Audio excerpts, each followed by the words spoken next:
Hi everything, thank you udah ngeklik video ini dan selamat datang di Mr. Things. Apa kabar dunia?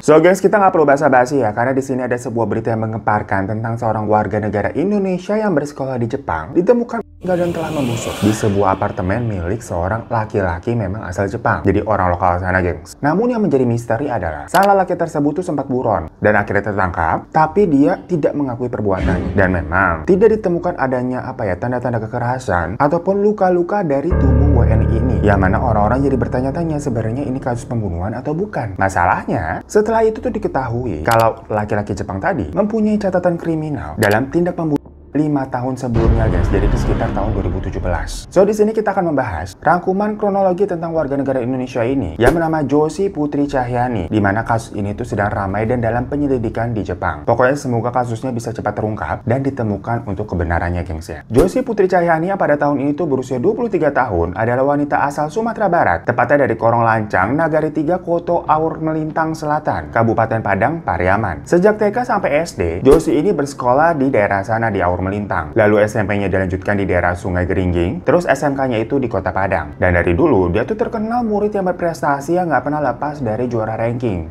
Maksudnya ranking 1 mulu, ranking 2, ranking 3 gitu. Setelah lulus SMK, dia pindah ke Tangerang karena kedua orang tuanya memang kebetulan pisah. Dimana sang ibu pergi ke Kuala Lumpur merantau untuk bekerja. Dan di Jakarta, Josie ini memang sudah les bahasa. Dimana dia sempat menguasai bahasa Korea dan bahasa Jepang yang memang dia minati. Jadi dia suka dengan kedua negara itu. Dari situ, dia ini sampai dapat penghargaan di tempat kursusnya tadi untuk dia ini bisa melanjutkan mengenyam pendidikan langsung ke negaranya yaitu Jepang. Makanya sekitar 4 bulan lalu di tanggal 3 April 2023, dia ini pergi merantau untuk sekolah bahasa di Jepang, geng. Awalnya sebenarnya katanya keinginannya ini sempat ditolak oleh sang ayah. Ya namanya anak cewek merantau sendirian ke negeri orang. Itu kan pasti orang tua khawatir lah ya. Cuma karena mengingat itu memang salah satu impian dari Josie, akhirnya dia tetap berangkat, gengs. Dan Josie ini belajar di salah satu sekolah bahasa di daerah Gunma Maebashi, Jepang. Di sana dia tinggal di sebuah asrama yang sebutannya itu Nihongo Gakounya, yang mana dia tuh sekamar dengan seorang wanita yang sebut saja kita di sini inisialnya H ya, usianya juga 20 tahunan. Jadi mereka sharing room gitulah. Namun di tanggal 21 Agustus, temennya H ini tuh khawatir karena sudah tidak melihat Josie ini beberapa hari. Jadi Josie udah nggak balik-balik lagi tuh ke asrama dan tidak juga muncul di kelas bahasanya. Pas dihubungin juga nggak bisa. Jadilah H sama teman-teman yang memang kenal sama Josie itu melapor ke pihak kepolisian Jepang. Karena setahu H nih, Josie memang dekat dengan seorang pria Jepang bernama Keiichiro Kajimura yang terakhir kali menjemput Josie di asrama. Namun kedekatannya ini tuh dalam konteks apa? Belum ada yang tahu juga, gengs. Apakah maksudnya memang sudah resmi pacaran atau hanya teman aja tapi dekat? Soalnya memang tidak ada apa semacam announcement resmi dari Josie sendiri yang declare menyebutkan mereka telah jadian atau sepertinya. Berhubung Josie ini kan memang belum lama juga pindah ke Jepangnya ya. Namun H ini sering tuh melihat Josie bersama si Kajimura. Karena Kajimura pun memang suka tuh memposting kegiatannya kalau lagi berduaan jalan sama si Josie. Layaknya sepasang kekasih lah misalkan kalau lihat orang. Dimana seakan-akan Kajimura ini tuh sayang dan bucin banget sama Josie. Semacam cowok yang lagi berbunga-bunga gitu, gimana sih? Nah kronologinya tuh waktu di tanggal 17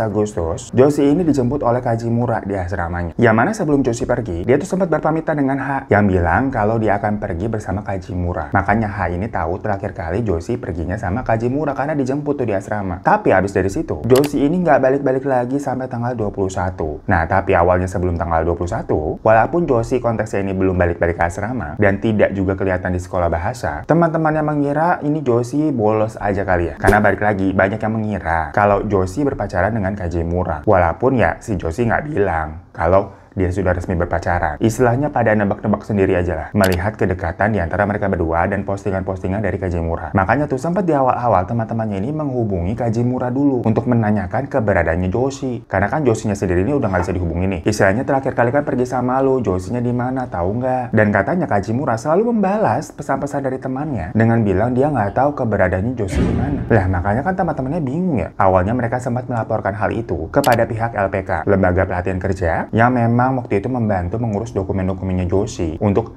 pergi ke Jepang sekolah bahasa. Sama lapornya ke KBRI juga. Karena kan biasanya kalau memang seseorang ini tinggal di luar negeri, itu yang dicari buat minta bantuan ya KBRI setempat. Tapi karena dirasa-rasa ini ada sesuatu yang nggak beres, makanya di tanggal 21-nya, teman-temannya itu lanjut lapor ke polisi Jepang kalau Joshi ini menghilang. Dan keluarga Joshi, sewaktu dikonfirmasi, itu juga mengatakan kalau terakhir kali kontekan sama Joshi itu di tanggal 17 Agustus, di mana Joshi ini sempat curhat ke ibunya lewat teleponnya. Kalau dia diancam oleh seorang laki-laki, karena Joshi ini bekerja sambil sekolah, jadi kayak diancam mau dilaporkan ke pihak imigrasi, di mana di Jepang itu memang nggak boleh kalau kalian punya visa untuk pelajar gitu ya, tapi bekerja di sana, karena kan izin tinggalnya beda antara sekolah dan izin kerja. Cuma sehabis itu Joshi udah nggak bisa dikontak lagi. Makanya atas laporan tersebut, besoknya di tanggal 22 Agustus, polisi mencoba mengecek ke apartemennya Kajimura yang ada di daerah Maebashi juga. Letaknya tuh di daerah perumahan yang ramai dan dekat stasiun kereta api JR Maebashi juga, gengs. Jadi bukan di tempat terpencil, enggak, malah lebih bisa dibilang tuh strategis tempatnya. Pokoknya nih, jaraknya kurang lebih dari asrama Joshi tadi ke apartemennya si Kajimura itu hanya sekitar 3 km. Ya nggak terlalu jauh kan berarti ya. Namun saat polisi mengecek ke sana di sekitar jam 16.40, nggak ada jawaban apapun dari dalam apartemen. Makanya polisi ini mencoba menerobos masuk ke dalam dan beraja di sana ditemukan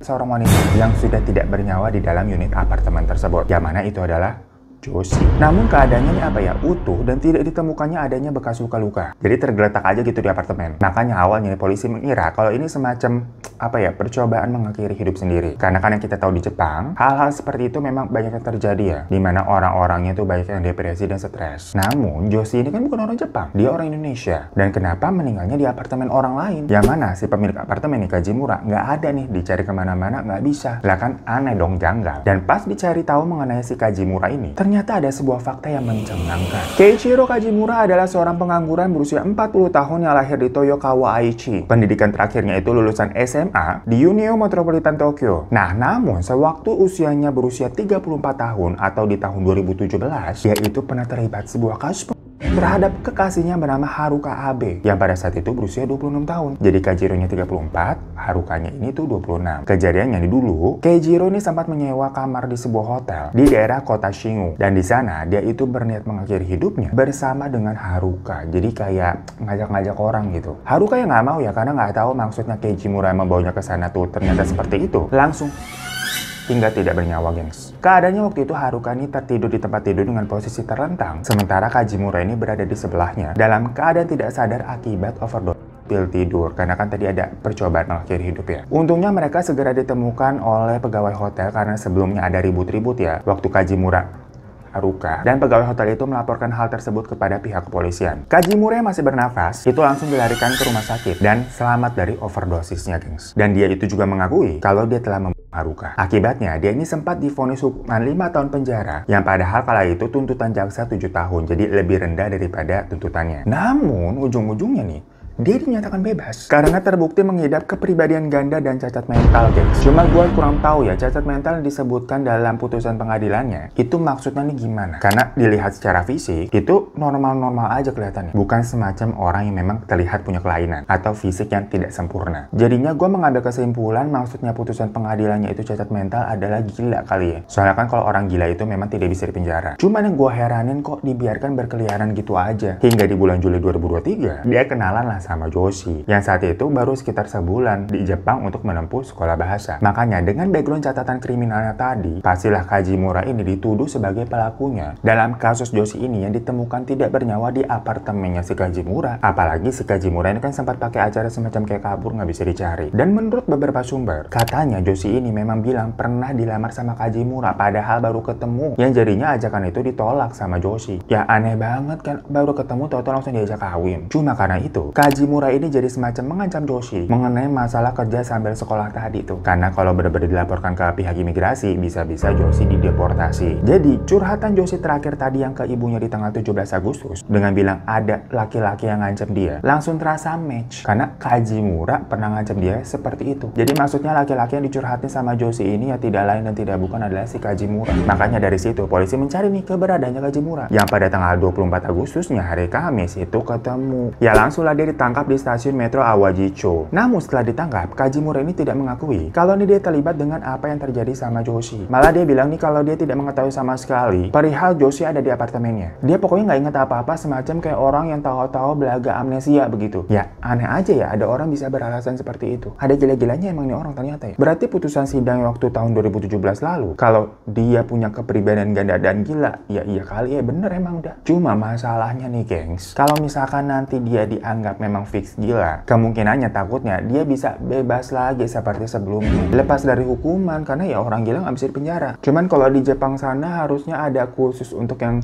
penjara orang gila ataupun setidaknya rumah sakit jiwa, gue kurang tahu ya. Karena kasus ini juga masih dalam penyelidikan. Namun ya publik udah menduga kalau Joshi pastilah korban dari Kajimura. Maksudnya bukan si Joshi ini mengakhiri hidupnya sendiri, meskipun tidak ditemukannya ada luka-luka di tubuhnya tuh katanya. Makanya kita doakan aja semoga kasusnya ini cepat terungkap dan benar-benar bisa terpecahkan secepatnya lah ya. Dan jangan pakai alasan ada gila-gilanya tadi lah tuh orang. Kalau ya ini udah ada 2 korban lah sampai. Terus kalau ntar dinyatakan gila terus dibebasin lagi gitu, berkeliaran lagi seenaknya. Apalagi kalau benar Kajimura ini adalah dalang dari kematian Joshi. Dia tuh sempat loh memposting foto-foto dengan Joshi di hari setelah Joshi ditemukan dengan caption, "Kenangan manis musim panas dengan gadis berharga saya. Posting terakhir karena saya bebas dan bahagia hari ini. Jangan lupakan aku dan Joshi. Hidup bahagia selamanya bersama Joshi. Terima kasih banyak semuanya." Dimana dalam kalimat tersebut ada intensi kalau dia ini juga ingin mengakhiri hidupnya, maksudnya si Kajimura ya. Yang 11-12 kejadiannya nih kayak yang tahun 2017. Bayangin aja abisnya seseorang yang memposting dengan foto-foto seperti itu, yang di tahun 2017 dia memang terbukti pernah membunuh kekasihnya. Nah anehnya, di tanggal 15 Agustus 2023, sebelum Joshi ini ditemukan ya, dia sempat memposting sebuah foto juga dengan seorang wanita lain dengan caption, "Kenangan perjalanan saya ke Nara dan Wakayama." Yang tahu gak gengs, itu foto siapa yang dia posting? Si Haruka, mantan kekasihnya dia di tahun 2017. Dan ngapain foto diposting di tanggal 15 Agustus 2023 saat dia lagi bersama-sama Joshi? Jadi kayak memang semacam tribute dari Haruka mau dia lakukan juga ke Joshi gitu gengs. Serem ya? So itu kan selangkuman background dari kronologi warga negara Indonesia memang banyak kalian request, dimana Joshi yang berniat sekolah bahasa di Jepang tapi bertemu dengan orang yang salah. Ya sebenarnya ibaratnya siapa yang tahu juga sih ya. Kalau misalkan pergi ke negeri orang, dilihat itu kan orang lokal biasa, berpikirnya kita pasti ini orang baik, yang mana kita tahu ternyata dia psikopat punya catatan kriminal. Namun walaupun misterinya ini belum terungkap, sebenarnya penyebab Joshi meninggal itu apa? Mengingat tidak ditemukannya bekas luka apapun, apakah Denny diracun atau gimana gitu maksudnya. Yang jelas lagi-lagi kita doakan saja supaya kasusnya cepat selesai dan keluarga yang ditinggalkan diberikan ketabahan. Terima kasih semuanya dan sampai jumpa lagi di Mr. Sting selanjutnya. Assalamualaikum.